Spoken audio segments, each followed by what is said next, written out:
Alhamdulillah wassalatu wassalamu ala Rasulillah wa ala alihi wa sahbihi wa mawalah wa la hawla wa la quwata illa billahi wa ba'du. Alhamdulillah, segala puja dan puji hanya milik Allah subhanahu wa ta'ala.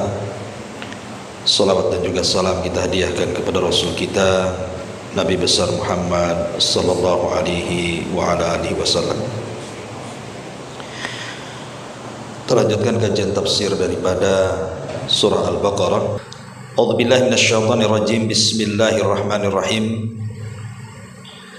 Ya bani Israil adhkuru ni'mati allati an'amtu 'alaikum wa awfu bi ahdi ufi bi ahdikum wa iyaya farhabun. Wahai Bani Israel, ingatlah nikmatku yang telah aku anugerahkan kepada kalian, dan penuhilah janjimu kepadaku, niscaya aku penuhi janjiku kepada kalian, dan takutlah kepadaku saja. Inilah ayat yang pertama kali membuka kisah lembaran Bani Israel. Karena dalam surah Al-Baqarah ini paling banyak menceritakan tentang kisah Bani Israel dan juga orang-orang Yahudi. Beda dengan surah Al-Imran. Kalau surah Al-Imran lebih ke membahas orang-orang Nasrani.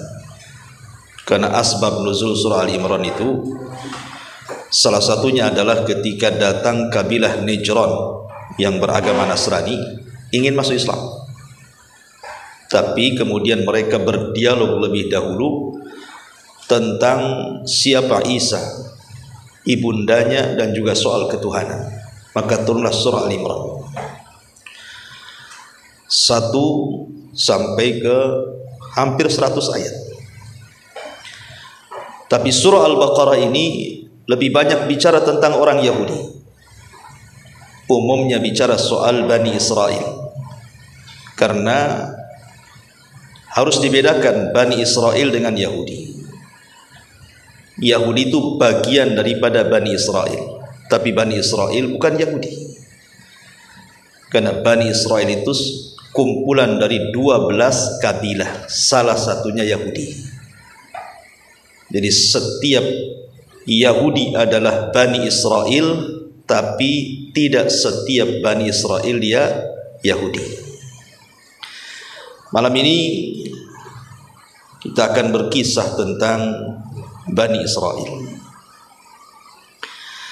Ma'asyiral muslimin yang dimuliakan Allah subhanahu wa ta'ala, dari mana kita bermula dari kisah Bani Israel ini? Al-Quran menyebut kalimat Bani Israel ini sebanyak 43 kali. Yang 41 kali lafadznya Bani Israel, dan yang 3 kali dimufradkan, lafadznya hanya Israel saja. Jadi jumlah secara keseluruhan dalam Al-Quran Allah menyebut kalimat Bani Israel 43 kali, dan tersebar di beberapa surat dalam Al-Quran, seperti surah Al-Baqarah, surah Al-Imran, surah Al-Ma'idah, surah Al-A'raf, Yunus, Al-Isra, dan lain sebagainya. Ma'asyiral muslimin, jamaah sekalian yang dimuliakan Allah subhanahu wa ta'ala,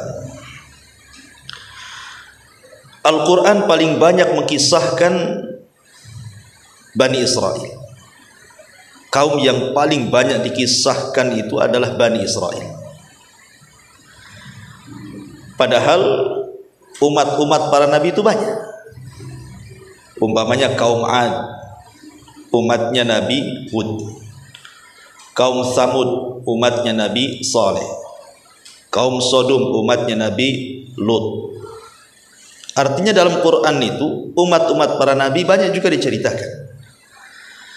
Tetapi khusus umat Nabi Musa alaihi salatu wassalam, Bani Israel, itu paling banyak dibicarakan.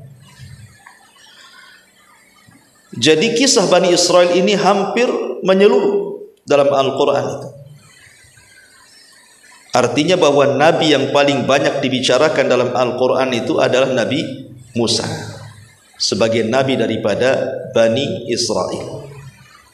Menarik untuk kita kisahkan bagaimana kisah Bani Israel dari awal sampai akhir, sampai sekarang menjadi sebuah negara yang disebut dengan Israel. Kok bisa sampai negara tersebut menjadi negara Yahudi? Walaupun tidak pantas orang-orang Yahudi yang ada di Israel negaranya disebut Israel, karena Israel itu diambil dari Israel, dan Israel itu nama lain daripada Yakub. Sementara Yahudi yang sekarang sudah jauh dari ajaran Nabi Yakub alaihi salatu wassalam, ya kita katakan negara Yahudi. Selesai. Taib, kita urut walaupun tidak detail ya, karena kalau detail kan waktunya panjang. Kita ambil poin-poin pentingnya saja secara singkat supaya punya gambaran bagaimana sejarah Bani Israel dari masa ke masa. Ma'asyiral muslimin yang dimuliakan Allah Subhanahu wa taala. Berawal kisah Bani Israel adalah dari Nabiullah Ibrahim alaihi salatu wassalam. Jadi Nabi Ibrahim alaihi salatu wassalam setelah hijrah dari negeri Babylon, negerinya Namrud, bersama istrinya Sarah menuju Palestina. Kemudian di Palestina inilah banyak peristiwa sampai dia hijrah ke Mesir, kemudian balik lagi ke Palestina, akhirnya menetap di Palestina. Lah Nabi Allah Ibrahim alaihi salatu wasallam diuji oleh Allah Subhanahu wa taala, tidak kunjung punya keturunan. Sampai akhirnya kemudian dia menikahi budaknya Sarah yang bernama Hajar, baru dikaruniai seorang anak yang kemudian diberi nama Ismail. Singkat cerita, setelah punya anak Ismail, maka Allah Subhanahu wa taala anugerahkan kepada Sarah kabar gembira dengan kedatangan 3 malaikat yang menjelma seperti manusia yang tampan. Kemudian menghabar gembirakan kepada Ibrahim bahwa istrinya walaupun sudah tua dan dianggap mandul, telah dihabar gembirakan Allah akan memiliki keturunan. Sempat ketika itu istrinya Ibrahim, Sarah ini tertawa, fadhahikat, begitu dalam Quran, tertawa. Tetapi kuasa Allah Subhanahu wa taala, Allah Maha Kuasa, walaupun sudah tua dan mandul, kalau Allah berkehendak, idza arada syai'an an yaqula lahu kun fayakun. Maka lahirlah keturunan dari Sarah, seorang anak laki-laki namanya Ishak. Ma'asyiral muslimin yang dimuliakan Allah Azza wa Jalla, dari Ishak inilah Ishak kemudian menikah dengan seorang wanita namanya Rifqah. Tetapi selama 40 tahun Allah uji juga Ishak ini juga tidak punya keturunan. Lama dia menikah, sampai 40 tahun lebih tidak punya keturunan.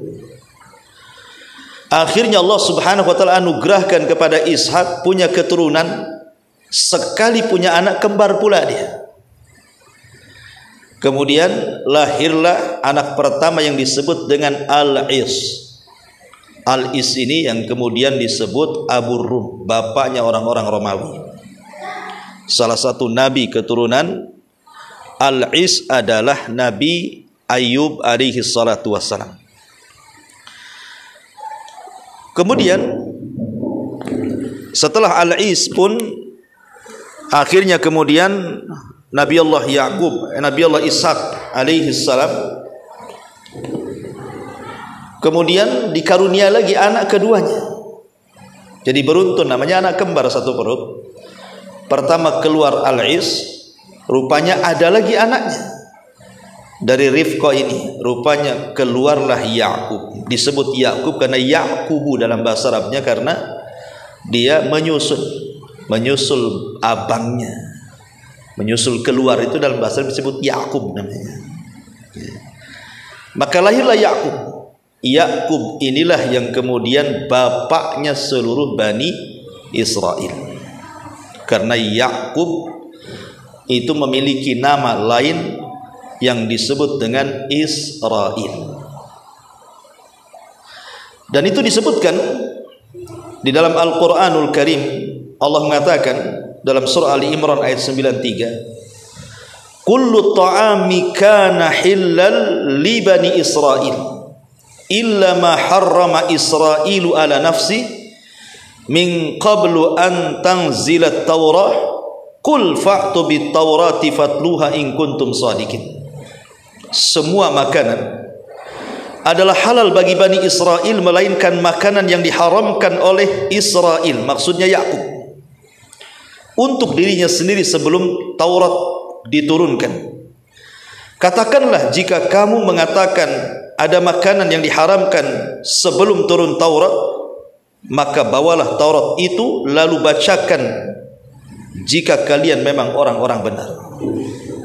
Di sini Allah mengatakan semua makanan halal bagi Bani Israel kecuali yang diharamkan oleh Israel. Siapa Israel di sini? Nabi Yakub. Jadi di antara asbab nuzul ayat ini, Nabi Yakub itu terserang penyakit namanya irkun nisa. Irkun nisa itu arti penyakit saraf. Jadi capek-capek dari atas kepala sampai kaki itu.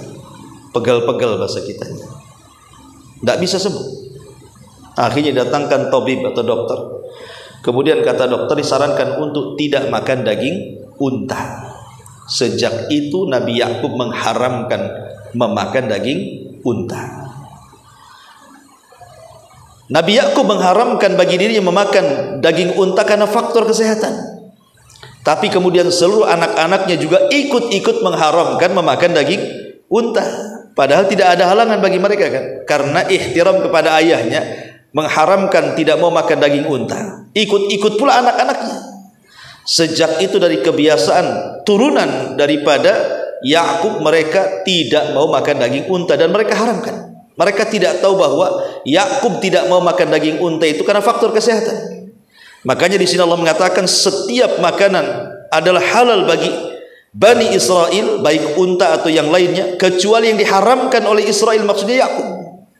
Itu sebelum diturunkan Taurat. Tapi setelah diturunkan Taurat, Taurat tidak ada yang mengharamkan unta. Tapi Bani Israel menganggap bahwa daging unta itu haram bagi mereka. Kemudian mereka mereka-reka bahwa itu ada dalam Taurat. Makanya Allah mengatakan kalau memang ada dalam Taurat, datangkan Taurat itu. Bacakan di mana itu keharaman daging unta ini kalau kalian termasuk orang-orang yang benar. Syahidnya di sini kalimat kecuali yang diharamkan Yakub atau Israel. Maka Yakub itu nama lain daripada Israel. Berarti turunan Yakub disebut Bani Israel. Baik, sampai di sini paham? Lanjut. Ma'asyiral muslimin yang dimuliakan Allah Subhanahu wa taala. Lah kemudian Yakub dari Palestina hijrah ke Haran di Irak sana, berjumpa dengan pamannya namanya Laban. Karena ada perselisihan antara dia dengan Al-Is abangnya. Maka dia pun hijrah dari Palestina ke Haran, bekerja menjadi penggembala kambing kepada pamannya namanya Laban. Laban ini punya dua putri. Satu namanya Rahil dan yang kedua namanya Lia. Rahil dan Lia. Rupanya Yakub ini jatuh cinta dengan Rahil. Kemudian meminta kepada Laban supaya menikahi Rahil. Tapi pamannya Laban mengatakan, boleh kau menikahi putriku, tapi syaratnya kau bekerja 7 tahun kepadaku, baru setelah 7 tahun kau nikah dengan dia. Akhirnya demi mengejar wanita, laut ku seberang, gunung kudaki, kan gitu bahasanya ya. Dia pun bekerja selama 7 tahun. Setelah jatuh tempo mau menikah dengan Rahil, tiba-tiba Laban tidak merestui pernikahan Yakub dengan Rahil, malah ditawarkan kakaknya Lia. Alasannya apa? Karena di zaman itu ada syariat tidak boleh menikah dengan adik kalau kakak belum menikah. Dan syariat itu juga rupanya ada di sebagian daerah kan. Kalau kakaknya belum nikah, tidak boleh adiknya nikah. Rupanya ini juga syariat zaman dulu tuh, masih dipakai zaman sekarang. Padahal syariat itu sudah diubah dengan syariat Islam, masih juga dipakai adat gitu ya. Akhirnya dengan terpaksa walaupun tidak cinta, Yakub menikah dengan Lia. Kemudian dia ngomong lagi sama pamannya, aku kan pengen rohil, masa kau nikahkan aku dengan Lia? Kata pamannya, nggak apa-apa, kau ingin rohil, kau harus bekerja lagi 7 tahun lagi, 14 tahun baru dia mendapatkan wanita idamannya. Di zaman itu belum diharamkan berpoligami dengan menggabungkan 2 saudari, tapi dalam Islam tidak boleh berpoligami dengan menggabungkan 2 saudari. Dalam Islam tidak boleh, kecuali kalau meninggal, seperti Utsman ibn Affan menikah dengan Ruqayyah putri Nabi. Kemudian putri Nabi Ruqayyah meninggal, baru dinikahkan oleh Rasul dengan adiknya Ummu Kulthum. Artinya setelah meninggal nggak apa-apa, tapi kalau masih hidup nggak boleh menggabungkan. Tapi syariat dulu boleh. Yakub pun punya 2 istri dari satu ayah kan, Rahil dan Lia. Akhirnya kemudian Allah Subhanahu wa taala takdirkan dari Lia inilah lahir beberapa putra. Pertama Ruben. Ingat ya, kisah Nabi, kisah Bani Israel itu kebanyakan diambil dari perjanjian lama dan perjanjian baru, dari Taurat dan Injil. Sebab setelah wafatnya Musa, Quran tidak pernah menjelaskan. Hadis-hadis juga tidak ada menjelaskan kisah bagaimana kelanjutan kisah Bani Israel. Sehingga referensi kita itu hanya bisa mengambil dari kisah-kisah Israiliyat. Yang bertentangan kita buang. Yang tidak bertentangan kita tidak benarkan secara mutlak, dan kita tidak mendustakan secara mutlak. Yang jelas Rasulullah SAW mengatakan hadithu am Bani Israel wala haraj. Tidak mengapa ceritakan tentang kisah Bani Israel selama tidak bertentangan ya. Jadi dari Lia ini lahirlah 1 Ruben, yang kedua Syamun, yang ketiga Lawi, yang keempat Yahuda atau nanti turunnya disebut Yahudi, kemudian Yasakir, kemudian Zabulun. Zabulun ini 5 putra berarti ya, Ruben, Syamun, Lawi, Yahuda, Yasakir, Zabulun, 6 dari Lia. Allah takdirkan Rahil ini tidak kunjung punya anak. Akhirnya kemudian dia hadiahkan, dia punya budak si Rahil ini, namanya Bilha, dihadiahkan kepada suaminya, gauli budaknya. Rupanya dari budaknya ini punya anak pula, dan kemudian Naftali, dan Naftali. Melihat Rahil memberikan budak, cemburu juga nih si Lia ini, dia punya budak perempuan juga namanya Zilfa, dihadiahkan juga kepada suaminya. Dari Zilfa ini lahirlah Jad dan juga Al-Ashakir. Jadi dari 2 budaknya 4 orang, sama-sama punya 2 anak. Baru yang terakhir Rahil baru dikasih keturunan. Pertama Nabi Yusuf, yang kedua Binyamin. Berarti secara keseluruhan putra Yakub itu dari 2 istri sah dan dari 2 budaknya menjadi 12 anak. Lah 12 anak inilah yang kemudian cikal bakal 12 kabilah Bani Israel yang kita akan ceritakan ya. Ma'asyiral muslimin yang dimuliakan Allah Subhanahu wa taala, ada sebagian ahli tafsir seperti Al-Qurtubi dan juga yang lainnya mengatakan dari 12 putra Yakub ini, contohnya dari putra Yakub yang ketiga namanya Lawi. Dari Lawi inilah banyak menurunkan para nabi. Di sana ada Nabi Musa, kemudian Harun, kemudian Ilyas, kemudian Zakaria, kemudian Yahya, kemudian Samuel, dan begitu seterusnya.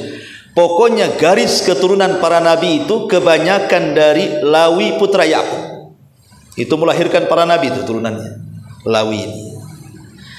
Kemudian dari putra Yakub yang kedua, yang keempat namanya Yahuda. Nanti turunannya disebut Yahudi yang kita ceritakan ini. Kebanyakan turunannya banyak jadi raja. Tapi ada juga yang menggabungkan antara raja dan juga nabi, seperti Nabi Daud. itu kan menggabungkan nabi dan raja. Kemudian Sulaiman, itu menggabungkan nabi dan raja, itu turunan Yahuda. Kemudian dari putra Yakub yang ke-11 Nabi Yusuf. Ada yang mengatakan bahwa dari Nabi Yusuf juga menurunkan nabi yang lainnya seperti Nabi Yusa ibn Nun dan juga Nabi Ilyasa, itu turunan Yusuf tuh. Kemudian dari putra Yakub yang ke-12 Binyamin menurunkan Nabi Yunus alaihi salatu wassalam, nanti anak cucunya Nabi Yunus alaihi salatu wassalam. Artinya bahwa para nabi berasal dari 12 putra Yakub, tetapi umumnya para nabi itu berasal dari keturunan Lawi dan para raja keturunan Yahuda. Itu umumnya seperti itu. Adapun Nabi Isa alaihi salatu wassalam, ada yang mengatakan itu kan nabi terakhir Bani Israel. Jadi yang menutup kenabian Bani Israel itu ditutup dengan Nabi Isa alaihi salatu wassalam. Ada yang mengatakan Isa itu dia turunan Lawi, tapi ada juga yang mengatakan turunan Yahuda, tapi ada juga yang mengatakan tidak Lawi, tidak Yahuda, dia dari orang lain. Alasan Al-Imam Al-Qurtubi rahimahullahu ta'ala, karena di dalam Al-Quran berbeda panggilan Nabi Musa dengan panggilan Nabi Isa. Kalau Nabi Musa memanggil kaumnya, tidak menyebutkan Bani Israel, ya kaum, wahai kaum, karena dia bagian daripada kaum Bani Israel. Tetapi Nabi Isa ini memanggil kaumnya dengan Bani Israel, seolah-olah bukan bagian daripada Bani Israel, dia hanya memanggil Bani Israel. Sehingga yang mengatakan Isa ini terpisah, bukan dari turunan putra-putra Yakub. Wallahu a'lam. Ya, tapi yang jelas bahwa dia adalah yang masyhur dalam sejarah itu, Nabi Isa itu adalah penutup nabi-nabi Bani Israel. Itu yang jelas seperti itu. Taib. Setelah kita tahu bahwa Nabi Yakub ini punya 12 anak yang sudah saya sebutkan namanya, maka dari keturunan 12 anak itulah yang kemudian Allah Subhanahu wa taala katakan wa qata'nahum 12 asbatan umama. Dalam surah Al-A'raf ayat 190 Allah katakan, dan kami bagi mereka ke dalam 12 suku yang masing-masing berjumlah besar. Jadi 12 suku ini semua nanti jadi kabilah besar-besar itu semuanya, yang disebut dengan Bani Israel. Ma'asyiral muslimin yang dimuliakan Allah Subhanahu wa taala. Kemudian juga saya ingin terangkan, istilah Quran itu biasanya menyebut 3 kata. Pertama ahli kitab, seperti Allah mengatakan kul ya ahlal kitab, katakan wahai ahli kitab. Kemudian yang kedua bahasa kalimat Bani Israel, seperti yang ayat kita bahas ini, ya Bani Israel. Kemudian juga terkadang disebutkan kalimat Yahudi. Ya, Allah Subhanahu wa taala memanggil mereka dengan sebutan Yahudi. Apa bedanya nih 3 kata ini? Ahli kitab, Bani Israel, Yahudi. Kalau disebut ahli kitab, berarti hendak menjelaskan 2 agama. Pertama Yahudi dan yang kedua Nasrani. Kalau disebut ahli kitab berarti tertuju kepada 2 agama, Yahudi dan Nasrani. Tapi kalau disebut Bani Israel, konteks Al-Quran itu Allah hendak mengingatkan akan nikmat yang Allah sudah anugerahkan kepada Bani Israel. Selalunya kalau Allah panggil dengan sebutan Bani Israel, Allah ingin mengingatkan nikmat-nikmat Allah bagi mereka. Tapi kalau Al-Quran menyebut dengan kalimat Yahudi, umumnya adalah kalimat celaan. Kalau Allah menyebut kata Yahudi dikeluarkan dari Bani Israel, Allah hendak mencela kaum yang namanya Yahudi itu. Dari sini kita tahu bahwa kaum yang tercela dari keturunan Bani Israel adalah Yahudi. Karena Allah mengatakan di dalam Al-Quran seperti itu. Taib, ma'asyiral muslimin yang dimuliakan Allah Subhanahu wa taala. Kisah Bani Israel ini dimulai dari kisah putra Yakub dari rahil namanya Yusuf. Nabi Yusuf alaihi salatu wassalam. Kita tahu kisah Nabi Yusuf. Ketika kecil dia bermimpi diperlihatkan 11 bintang yang sujud kepadanya. Kemudian bapaknya mengatakan, jangan kau ceritakan kepada saudaramu. nanti ditafsirkan macam-macam, mereka pun akan dengki kepadamu. Tapi yang namanya anak-anak ya tetap aja diceritakan kan, itu namanya Yusuf anak-anak. Akhirnya kemudian saudara-saudaranya ini, khususnya yang 10, karena yang 11 ke 11 itu Benyamin tuh saudara kandung, dan mungkin Hasan. Yang Hasan itu 10 saudaranya. Mulailah merencanakan sesuatu. Karena Nabi Yusuf itu memang anak yang paling dicintai Yakub di antara anak-anak yang lainnya. Tentu ada alasan kenapa Yakub lebih mencintai Yusuf dibandingkan yang lainnya. Karena ketika hijrahnya Yakub dari Haran kembali ke Palestina, Allah takdirkan ibunda Nabi Yusuf ini meninggal, Rahil ini, sementara Yusuf masih kecil. Sehingga Nabi Yakub ini berposisi sebagai bapak juga sebagai ibu, otomatis diberikan perhatian lebih. Itulah yang membuat Hasan istri-istri yang lainnya. Kenapa kemudian Nabi Yakub lebih mencintai Yusuf, tidak mencintai anak-anak mereka? Kemudian Hasan istri-istri yang lain itulah ditanamkan sama anak-anaknya. Maka anak-anaknya pun ikut Hasan akhirnya, dan ingin mencelakakan Nabi Yusuf karena selalu dilebihkan oleh ayahnya. Sebenarnya itu masalah fitrah kan, masalah kecintaan ini tidak bisa adil ya Pak. Antum punya anak 5, tidak semuanya antum bisa mencintai mereka sama rata 100% kan. Mesti salah satunya antum suka dan yang lainnya antum tidak suka. Mungkin yang satu ini karena cerdas, soleh, lebih senang kita sama dia dibandingkan yang lainnya kan. Mungkin yang satunya nakal luar biasa, akhirnya malas kita kan. Itu fitrah, tidak bisa. Sebagaimana orang berpoligami juga, membagi kecintaan itu boleh tidak adil. Karena Nabi juga tidak adil dalam memberikan kecintaan. Dia lebih mencintai Aisyah dibandingkan istri yang lainnya kan. Itu masalah hati. Tapi itu pula yang kemudian menjadi Hasan 10 saudaranya yang berakhir dengan mencemplungkan Yusuf ke dalam sumur, kemudian diambil para pedagang, dijual pula ke Mesir. Kemudian yang membeli, Allah sudah takdirkan Lauhil Mahfud, seorang pejabat Mesir yang sangat besar, Al-Aziz. Kemudian diramut dan menjadi anak angkatnya.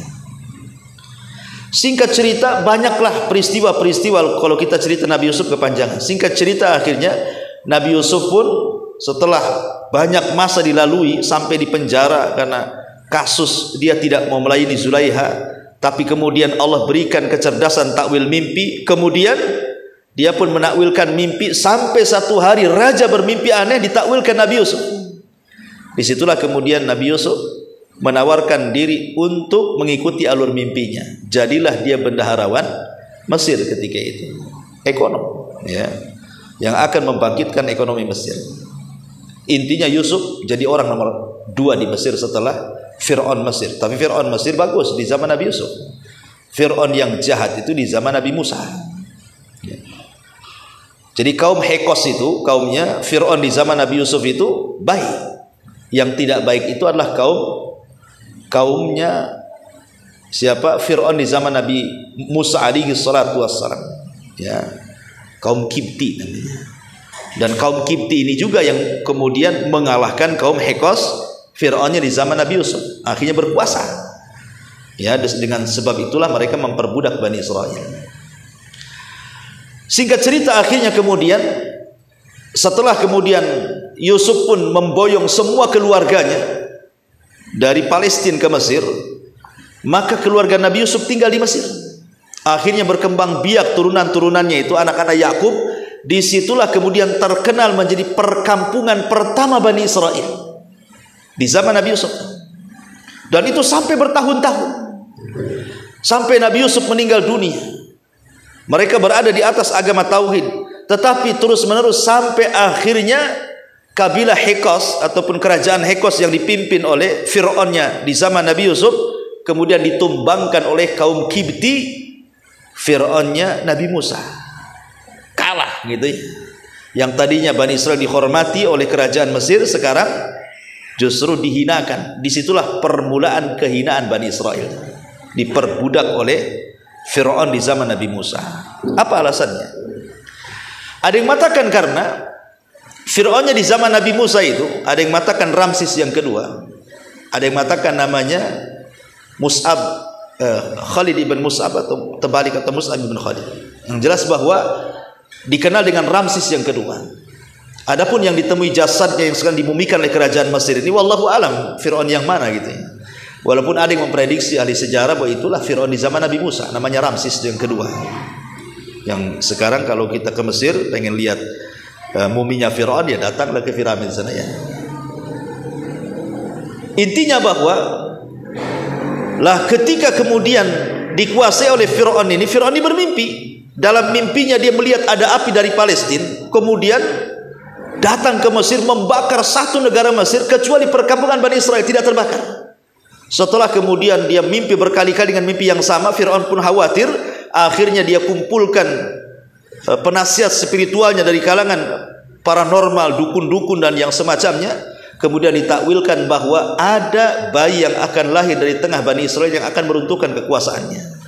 Sejak itulah Fir'aun membuat undang-undang membunuh anak laki-laki Bani Israel. Maka dibantai semuanya anak laki-laki Bani Israel karena ketakutan takut hadir orang yang akan menggulingkan kekuasaannya. Lah ketika kemudian terjadi pembunuhan anak laki-laki, sementara Bani Israel posisi di Mesir itu, bagaimanapun orang-orang Fir'aun ini berhajat kepada Bani Israel karena mereka diberikan kecerdasan. Siapa yang bisa membangun jalan, membangun jembatan, membangun istana, kecuali budak-budak Bani Israel. Kalau dibantai anak laki-lakinya kemudian yang tuanya mati, siapa yang akan menjadi pembantu mereka, melayani mereka? Akhirnya kemudian keputusan pun diganti, yang tadinya membantai seterusnya setiap hari, dirubah undang-undangnya, 1 tahun pembantaian, 1 tahun pembiaran. Lah di tahun pembiaran itu lahirlah Nabi Harun. Selamat dia, tidak dibunuh. Selang setahun setelahnya ibunya hamil lagi. Ya, lahirlah Nabi Musa di tahun pembunuhan.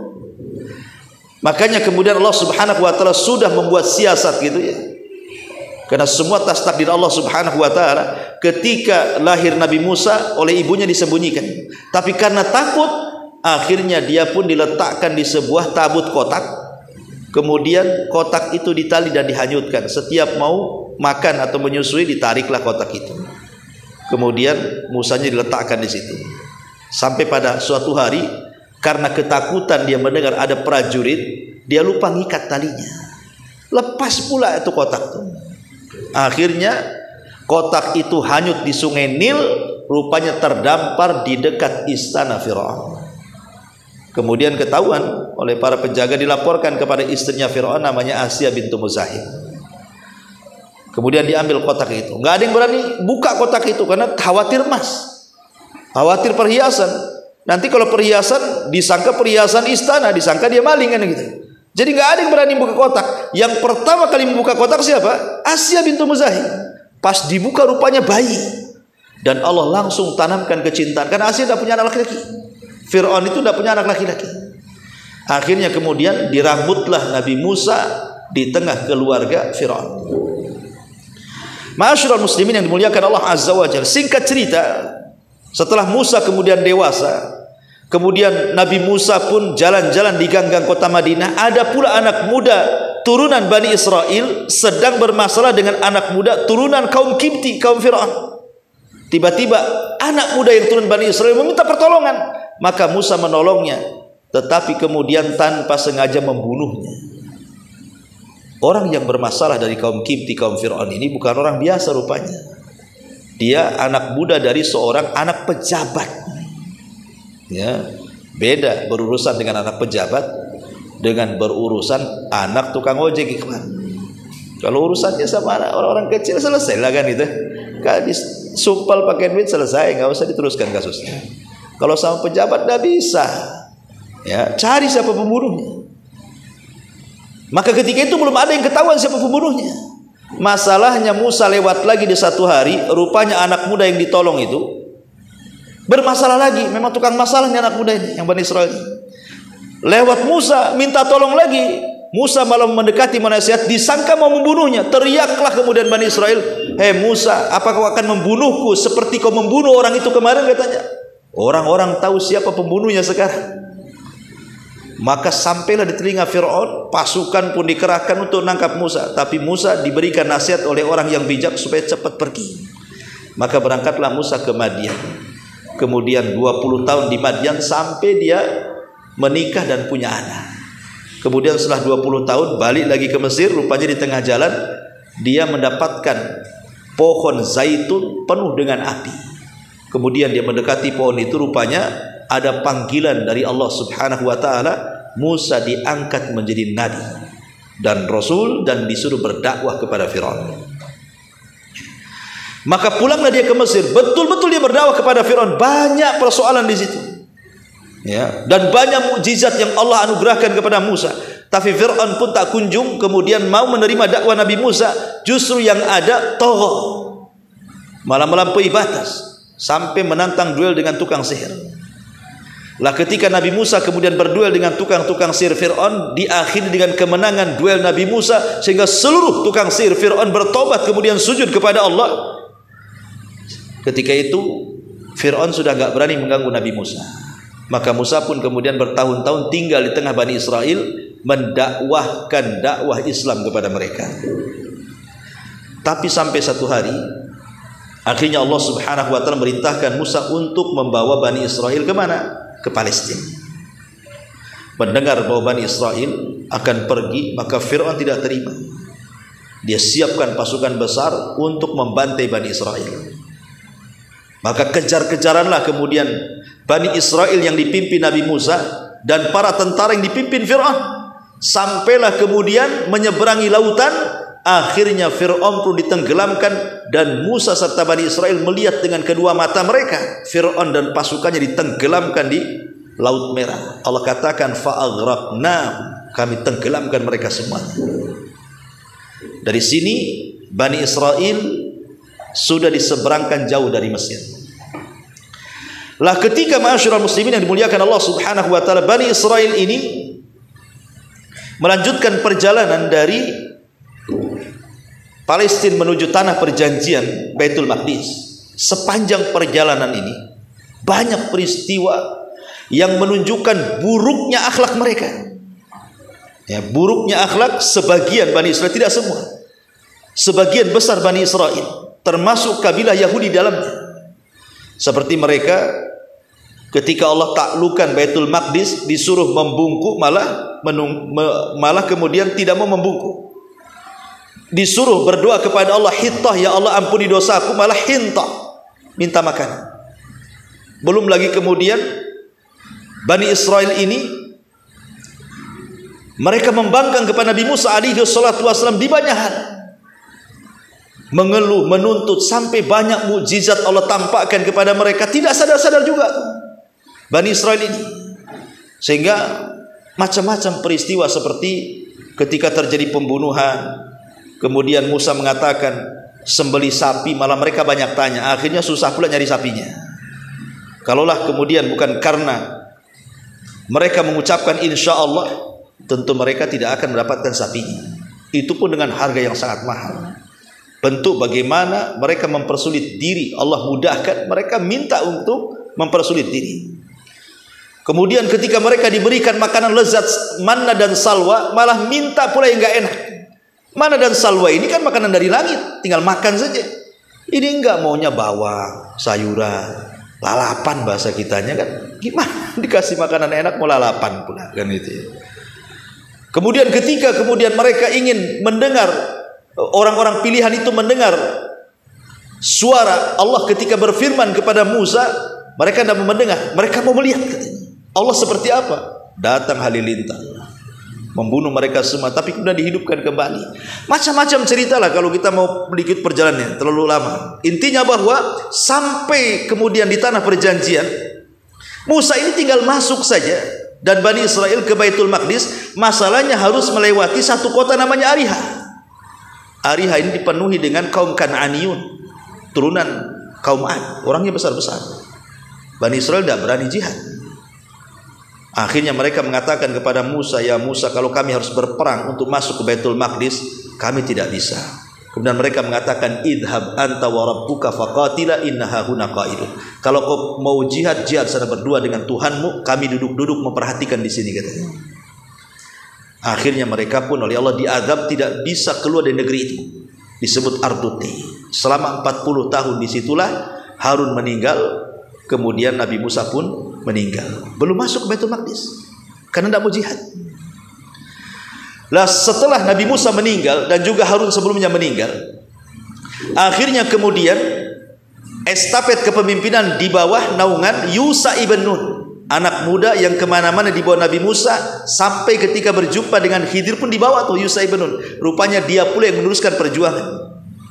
Ketika para pengecut di zaman Nabi Musa sudah mati, kemudian datang generasi kedua para pemberani, maka Yusha ibn Nun inilah yang berhasil memasukkan Bani Israel kemana? Ke Baitul Maqdis. Yang Nabi Musa tidak bisa, Yusha ibn Nun bisa. Itulah Nabi yang Allah berikan mukjizat mampu menghentikan matahari saat perang. Jadi ketika mereka masuk di waktu asar, terjadi perang. Kemudian hampir menang, matahari mau tenggelam, sementara besoknya hari Sabtu. Orang Yahudi itu punya keyakinan tentang hari Sabtu, itu hari sakral, gak boleh perang.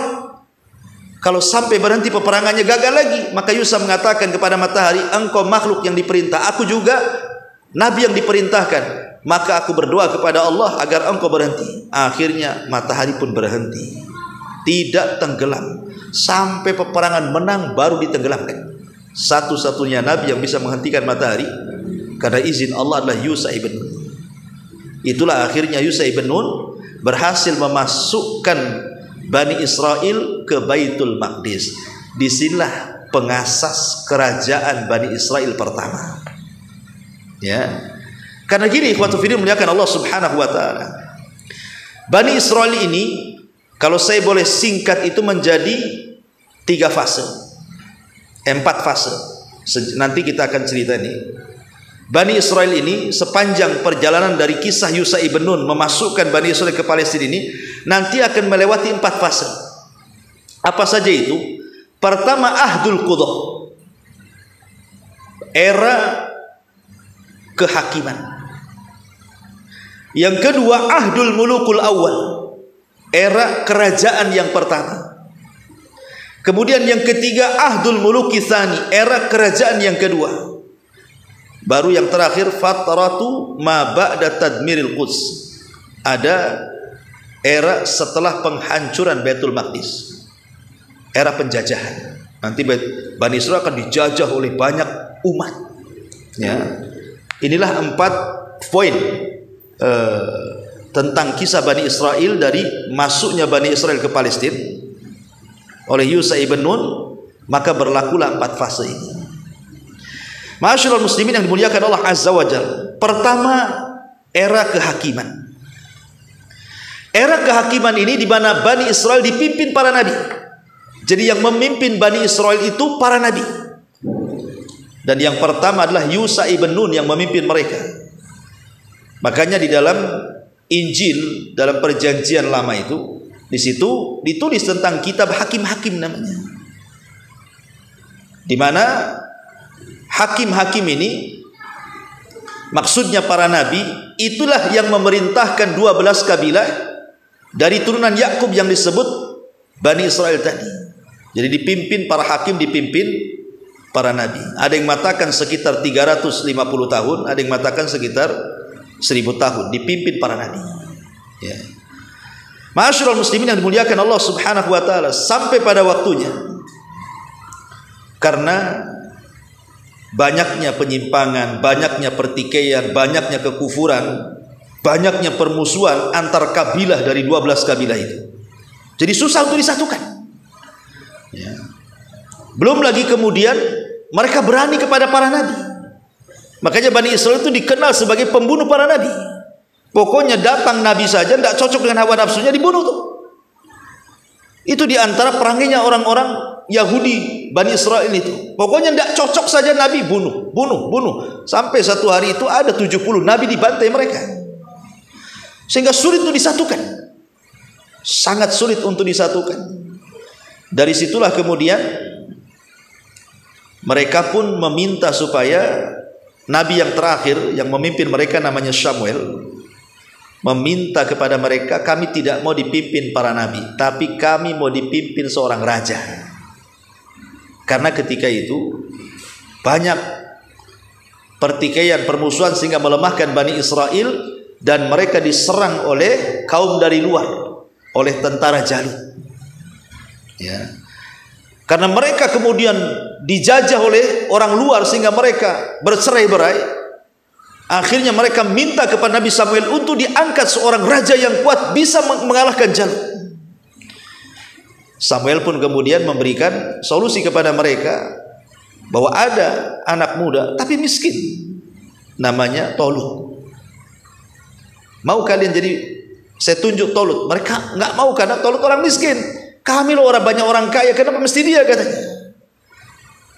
Tetapi kata Nabi Samuel, walaupun demikian Tolut itu dilebihkan kemampuan, pengetahuan dan juga fisik. Kemudian akhirnya malaikat pun yang tabut yang tadinya diambil oleh Jalut diambil lagi oleh malaikat, kemudian diserahkan kepada Tolut. Dari situlah Bani Israel setelah mengetahui tabut ada di tangan Tolut, baru mereka mengakui Tolut sebagai raja mereka.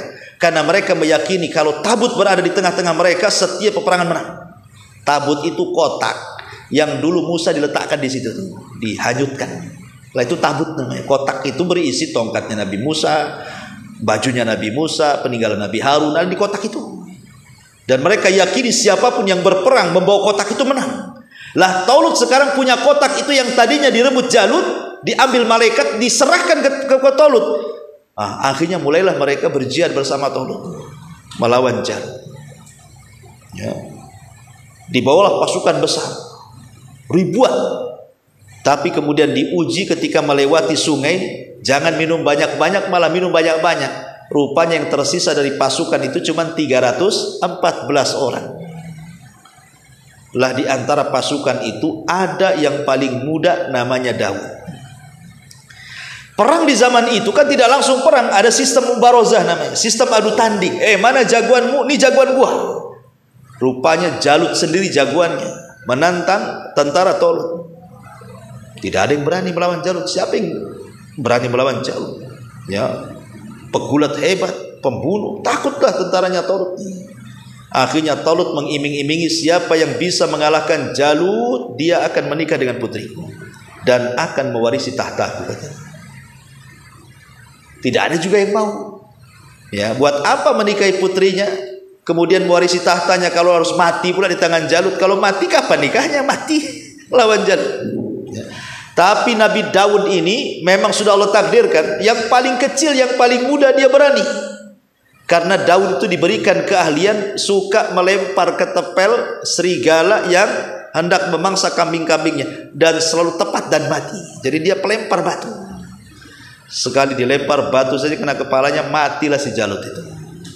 Akhirnya bertakbir tentara Tolut dan bisa mengalahkan tentara Jalut. Ya.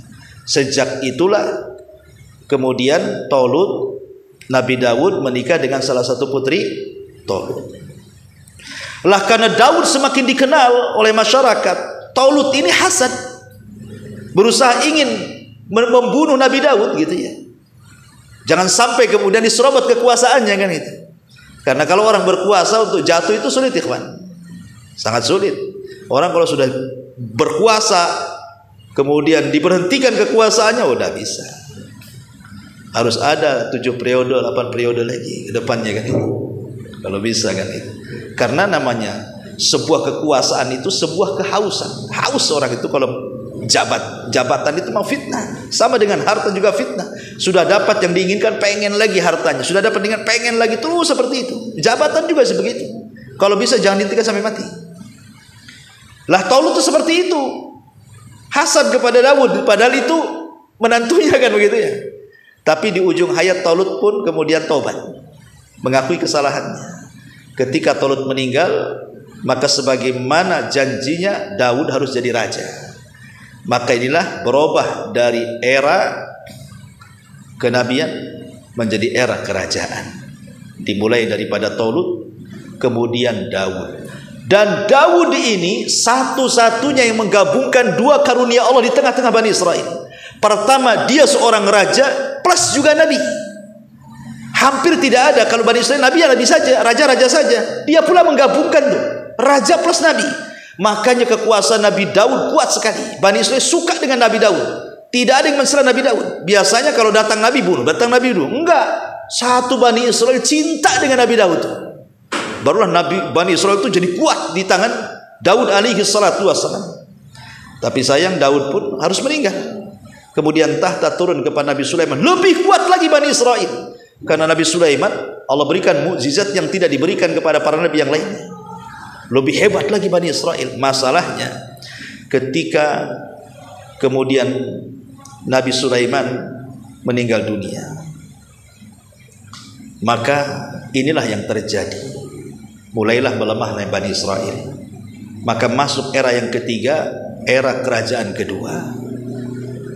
Karena ketika itu Nabi Sulaiman ini kan mewarisi tahtanya kepada anaknya namanya Ruhbuam ibn Sulaiman. Ruhbuam ibn Sulaiman ini yang mewarisi tahta ayahnya Nabi Sulaiman. Masalahnya dia tidak sekuat bapaknya. Tidak sekuat bapaknya, tidak disukai oleh beberapa kabilah Bani Israel. Akhirnya pecahlah Bani Israel menjadi dua kerajaan. Ya. Lah putra Sulaiman, Ruhbuam ibn Sulaiman ini hanya didukung dua kabilah. Ada yang mengatakan yang mendukung dua kabilah. Pertama, kabilah Yahuda. Itulah yang mendukung.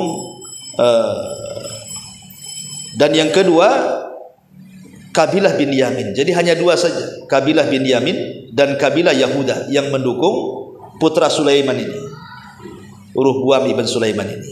Sementara 10 kabilah ini tidak mendukung, buat kerajaan sendiri yang dipimpin oleh Yurbuam ibn Nubat. Yurbuam ibn Nubat itulah raja yang kedua. Jadi kalau Ruhbuam ibn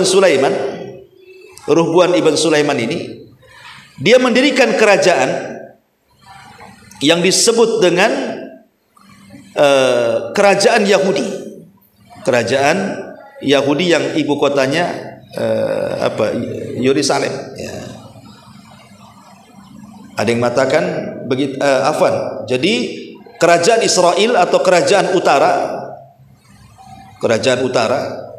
itu dipimpin oleh Yurbuam bintu Nubat dari 10 suku atau 10 kabilah dengan Samaria sebagai ibu kotanya. Tetapi kerajaan Yahuda atau kerajaan selatan, ibu kotanya Yerusalem, itulah yang dipimpin oleh putra Sulaiman, Ruhbuam ibn Sulaiman. Berarti di sini ada utara, ada selatan. Ada kerajaan utara, ada kerajaan selatan. Lah, yang kerajaan selatan inilah yang dipimpin oleh putranya Sulaiman. Cuman 2 kabilah Yahuda dan Binyamin itu. Yang 10 kabilah itu dari utara tuh. Lah karena sudah pecah Bani Israel menjadi 2 kerajaan, masuklah pada era penjajahan. Karena melemah masalahnya, mereka sangat lemah sekali. Ya, saya simpulkan nih, baru kita jelaskan. Ya. Jadi era penjajahan ini pertama masuk orang-orang Asyuriyin. Asyuriyin ini orang-orang Babylon. Itulah yang pertama kali menjajah Bani Israel. Setelah Asyuriyin kemudian datang orang-orang dari Mesir. Orang-orang dari Mesir menjajah lagi Bani Israel. Kemudian setelah hengkang orang-orang Mesir, datang lagi orang-orang Babylon Irak, juga menjajah Bani Israel. Kemudian setelah Babylon berakhir, datang lagi orang-orang Yunani, juga menjajah Bani Israel. Kemudian setelah Yunani, datang lagi dari Mesir lagi, menjajah Bani Israel.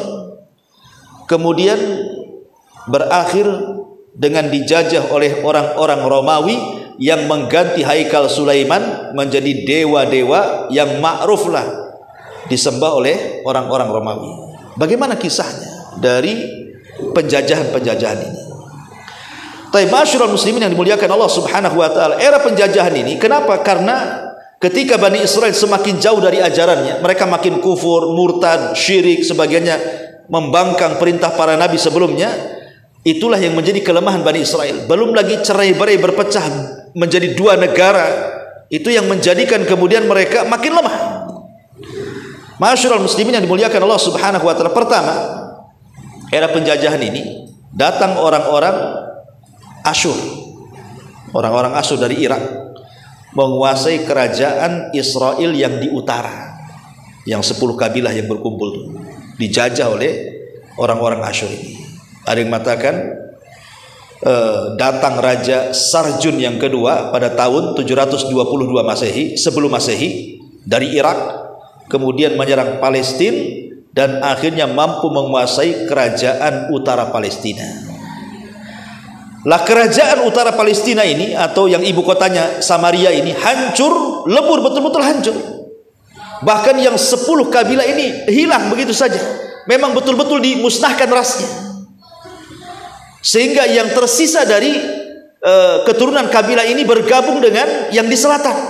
Makanya kenapa sekarang tidak ada istilah Bani Israel, yang ada istilah Yahudi, ya kan? Kenapa? Karena sebagian ras Bani Israel itu mereka dimusnahkan.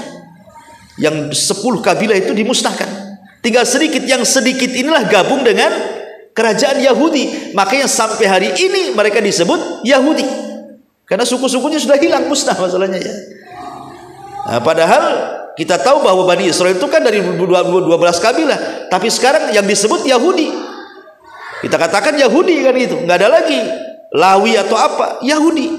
Jadi seolah-olah karena itulah yang mayoritas, yang lain minoritas, bergabung dengan Yahudi, sehingga yang minoritas itu tergabung kepada yang mayoritas. Senangnya ucapan Yahudi semuanya, dianggap Yahudi semuanya, walaupun ada yang bukan keturunan Yahuda kan itu.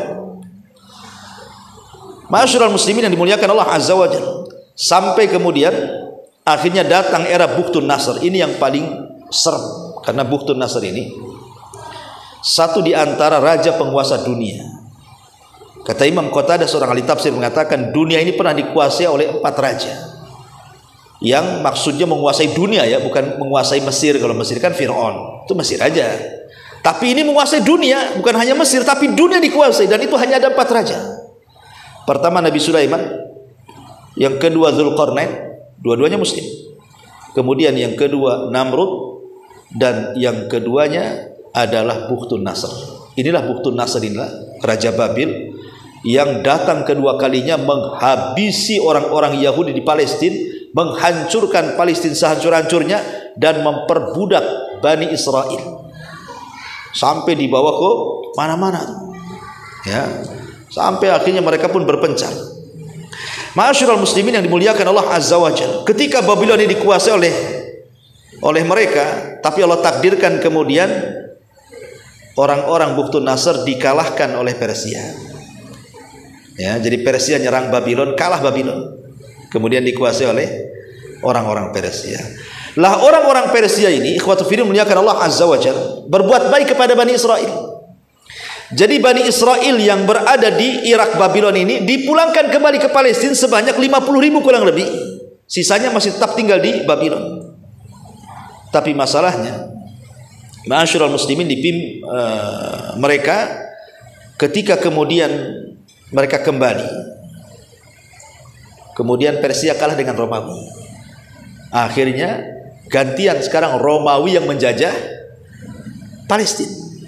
Jadi hukum disitulah banyak yang kemudian pergeseran keagamaan, karena banyak situs-situs sejarah seperti Haikal Sulaiman yang dibangun oleh Nabi Daud kemudian diteruskan oleh Sulaiman. Haikal Sulaiman itu maksudnya pondasi Masjidil Aqsa yang sekarang menjadi dongeng orang-orang Yahudi Palestina. Mereka sengaja mengorek di bawah Masjidil Aqsa untuk mencari Haikal Sulaiman itu. Nanti kalau mau ketemu haikal itu, maka masjid akan dirobohkan, kemudian mereka akan membangun haikal itu, dan itulah puncak kejayaan Yahudi yang akan menguasai dunia. Ini dongeng mereka saja. Mereka hendak menguasai Aqsa sebenarnya, membuat cerita di situ ada haikal Sulaiman, kata. Itu saja. Lah di zaman kerajaan Romawi haikal itu dihancurkan, kemudian diganti oleh patung Buddha, patung dewa-dewa orang-orang Romawi itu. Habis situs-situsnya tuh. Memang betul-betul Romawi merubah semua yang ada di situ. Tapi kemudian di zaman inilah lahir Isa bin Maryam. Ketika Romawi berkuasa kala itu, maka lahirlah Isa ibnu Maryam. Lah Isa ini tidak disukai oleh orang-orang Bani Israel. Kenapa? Karena mereka mengharap kalau bisa Isa itu sekuat Raja Tolut yang bisa mengalahkan Jalut kan itu. Kalau bisa sekuat Tolut, yang bisa mengalahkan orang Romawi. Isa pula tidak punya kekuasaan, tidak punya power seperti Taulut. Karena memang Isa tidak ditugaskan itu hanya berdakwah saja. Makanya banyak kemudian orang-orang Bani Israel mereka tidak ikut Isa. Kebanyakan mereka cenderung membenci Isa, terutama orang-orang Yahudi. Sementara yang banyak masuk ke dalam agama Nasrani itu justru orang Romawi. Makanya lihat orang Nasrani berkembang di Eropa kan. Ya, justru orang-orang Eropa yang banyak ikut Nasrani karena Bani Israel sendiri mereka benci kepada Isa. Sampai bekerja sama untuk membunuh dengan kerajaan Romawi. Kalau bukan karena Allah angkat ke langit, Isa sudah mati itu. Karena ini konspirasi orang-orang Yahudi dengan kerajaan Romawi supaya Isa itu dibunuh. Tapi Allah Subhanahu wa taala angkat ke langit. Ya. Lah saat peperangan antara Romawi dan Persia inilah, kemudian Bani Israel diperbudak lagi oleh Romawi. Sebagian mereka itu kan kemudian kemana-mana. Lah ada yang kemudian mereka hijrah atau mencari suaka sampailah ke kota Madinah. Di situ ada kabilah Bani Quraidah, ada kabilah Bani Nadir, ada kabilah Bani Hunayqa kan itu, dan ada yang tinggal di Khaybar, macam-macam. Nah, itulah sejarahnya kenapa Yahudi bisa ada di Madinah di zaman Nabi.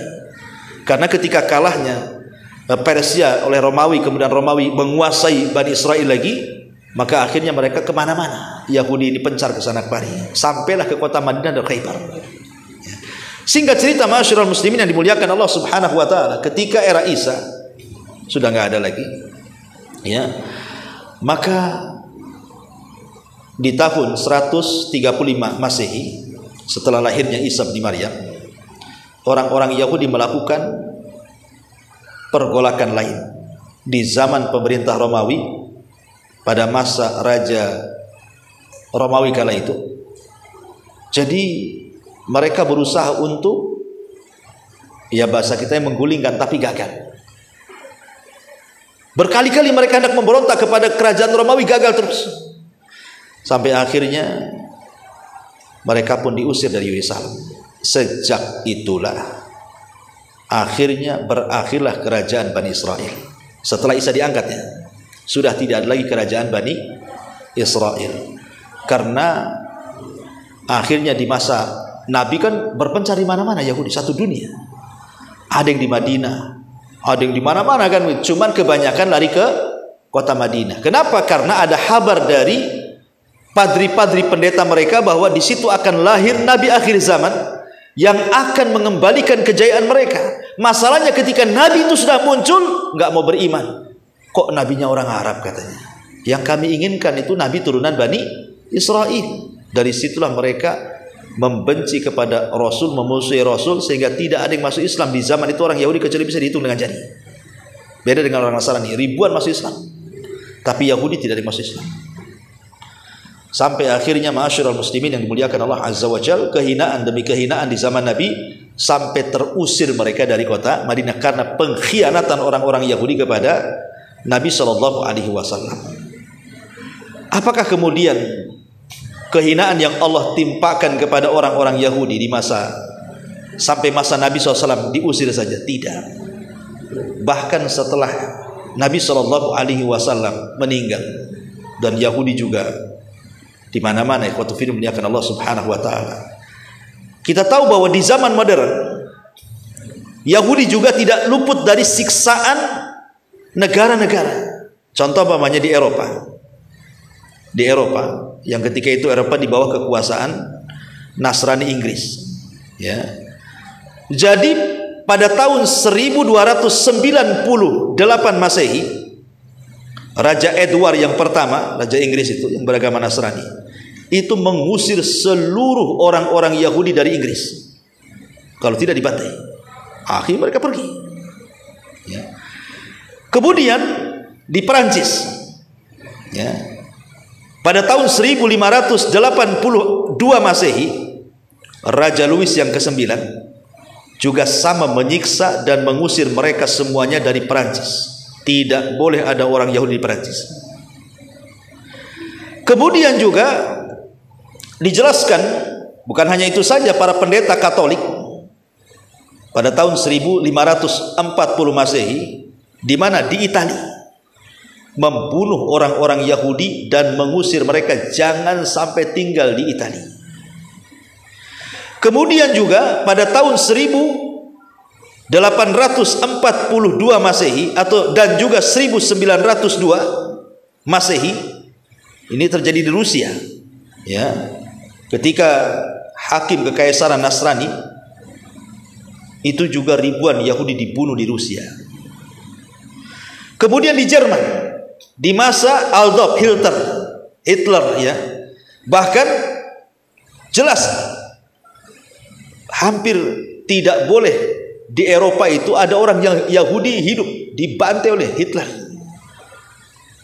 Kemudian juga di Amsterdam juga sama, dibawa ke Jerman kemudian dibantai. Orang-orang Yahudi di Amsterdam itu dibawa ke Jerman kemudian dibantai. Kemudian begitulah, dan nanti di akhir zaman kita pun akan membantai mereka di akhir zaman. Kenapa? Karena ada hadis Nabi SAW, la taqumus sa'ah hatta yuqatilal muslimunal yahuda. Tidak akan tegak hari kiamat sehingga kaum muslimin kelak akan memerangi orang-orang Yahudi.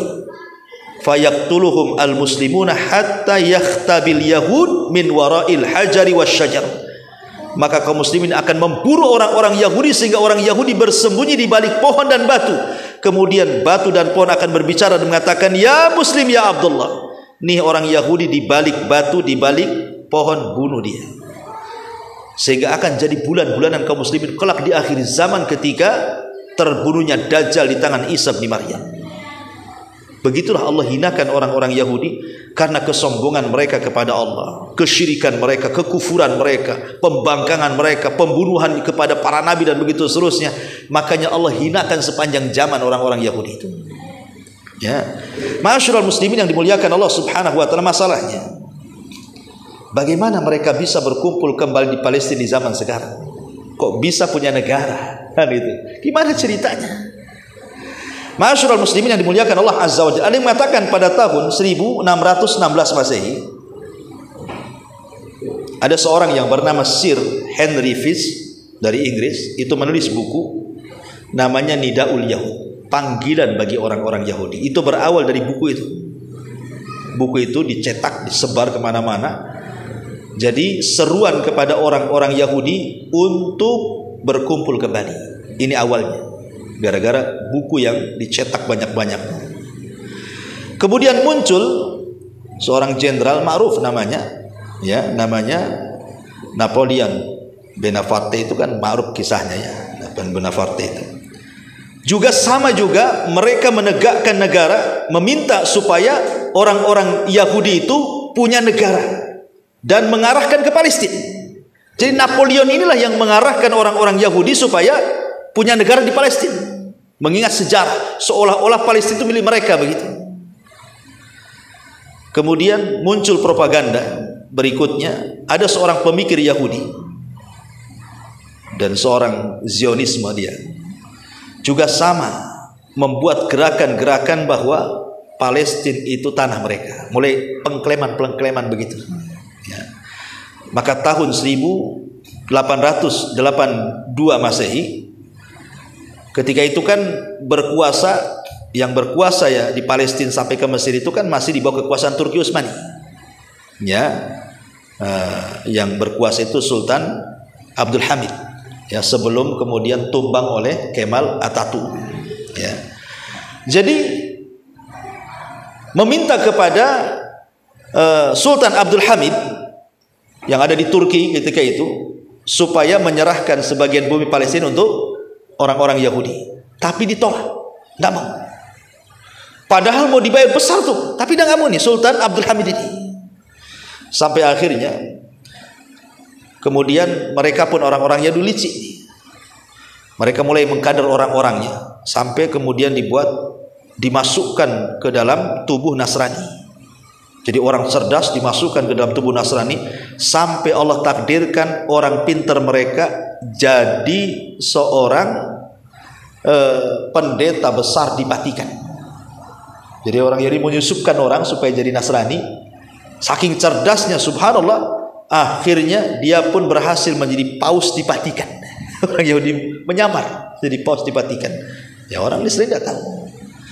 Lah paus di Vatikan inilah kemudian mengadakan kongres kedua pada tahun 1963 Masehi, meminta keputusan bahwa orang-orang Yahudi tidak bersalah, seolah-olah dia menghapuskan soal pembunuhan kepada Isa, karena kan orang Yahudi menganggap mereka sudah membunuh Isa. Maka paus mengatakan bahwa Isa itu orang Yahudi dimaafkan, begitu maksudnya, supaya tidak ada permusuhan antara Yahudi dan Nasrani, didekatkan dulu dengan Nasrani. Tapi ingat Allah mengatakan tahsabuhum jami'an wa qulubuhum syatta. Kau lihat Yahudi Nasrani itu berkumpul jadi satu, tapi hati mereka itu bercerai-berai sebenarnya. Nampak saja orang kafir itu bersatu, hati mereka itu berpecah sebenarnya. Tapi itulah kelicikan orang-orang Yahudi. Sampai puncaknya ketika ada salah seorang di antara mereka menjadi paus di Vatikan itu, kemudian mereka pun menggalang dana besar-besaran, kemudian hendak meminta kepada Raja Turki Utsmani ini, Abdul Hamid, untuk membeli. Kalau tidak mau ngasih, dibeli. Tapi tetap tidak mau. Makanya kemudian membuatlah kerusuhan di Turki. Sampai pada akhirnya Sultan Abdul Hamid dilengserkan. Kemudian berakhirlah kerajaan Turki Utsmani. Dan ketika itu dikuasai oleh Mustafa Kemal Atatürk. Inilah yang kemudian mengasas Turki yang tadinya negara Islam, ya, berubah menjadi sekuler. Jilbab tidak wajib, tidak boleh. Bahasa Arab ditiadakan. Nama waktu-waktu sholat diganti dengan bahasa Turki. Makanya orang Turki nggak kenal sholat. Nah, kemudian banyak simbol-simbol Islam itu dihancurkan. Pelajaran-pelajaran agama itu disekulerkan di sekolah-sekolah. Dan berhasil Kemal Atatürk ini, ya, menghilangkan peninggalan Turki Utsmani, betul-betul disekulerkan karena hanya ingin supaya disamakan dengan negara Eropa. Jadi undang-undang Eropa diadopsi, dimasukkan ke Turki, akhirnya rusak Turki. Ya belakangan lah setelah 2014 kan ada pemilihan presiden, baru kemudian terpilihlah sekarang ya siapa, Erdogan kan itu ya. Ya mulailah agak bagus, ya mudah-mudahan bagus terus kan itu. Ya. Masyarul muslimin yang dimuliakan Allah Azza wa Jalla, maka pada tahun 1917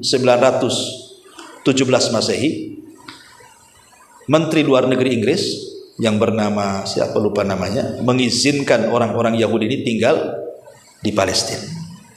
Lah kaum muslimin yang tinggal di Palestina yang mungkin imannya kurang, akhirnya mereka mulai menjual lahan mereka dengan harga mahal. Mereka tidak tahu bahwa tanah itu tanah mulia, tapi karena harganya mahal kan, akhirnya dijual sikit. Akhirnya meluaslah kerajaan Israel ini, makin luas, sampai akhirnya mengklaim bahwa Palestina tanah mereka. Sampai hari ini justru Palestina yang berusaha minta kemerdekaan, sampai hari ini ditekan oleh dunia. Bayangkan, padahal Palestina dijajah, tapi Yahudi menganggap Palestina yang menjajah. Ya. Ma'asyiral muslimin yang dimuliakan Allah Azza wa Jalla, intinya pada tahun ke 1947 Masehi, resmi Amerika mengeluarkan keputusan bahwa Palestina dibagi menjadi dua bagian, sebagian diberikan kepada kaum muslimin dan sebagian diberikan kepada Yahudi Israel. Sampai hari ini terjadi perang, ya. Dan setiap hari kaum muslimin dibantai oleh orang-orang Yahudi. Itulah kejahatan orang-orang Yahudi yang kisah singkat dari perjalanan Bani Israel. Saya tidak bertangan terlalu panjang karena juga waktu, saya katakan kan, kalau mau dirinci ya sampai subuh cerita Bani Israel ini ya. Wallahu a'lam, mudah-mudahan ada manfaatnya. Ya subhanakallahumma bihamdika asyhadu an la ilaha illa anta astaghfiruka wa atubu ilaik. Allahu ta'ala alam. Assalamualaikum warahmatullahi wabarakatuh.